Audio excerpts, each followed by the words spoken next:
Председатель Сената парламента Касым-Жомарт Токаев пожелал скорейшего выздоровления теперь уже бывшему президенту Кыргызстана Алмазбеку Атамбаеву. О том, чем болен политик, он написал на своей странице в Твиттере.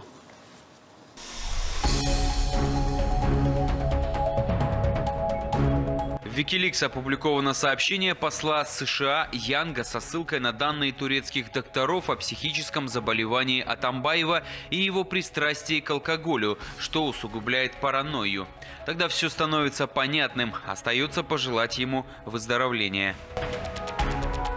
Подобную историю про Алмазбека Атамбаева опубликовал в одной из казахстанских газет первый заместитель председателя партии Нур-Отан Мухтар Кулмухамед. В большом интервью государственный деятель высмеял экс-президента за подхалимство.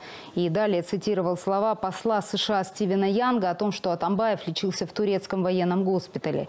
Его заболевание якобы характеризуется резкими сменами настроения, неадекватного поведения, вспышками необоснованного гнева и параноидальным синдромом.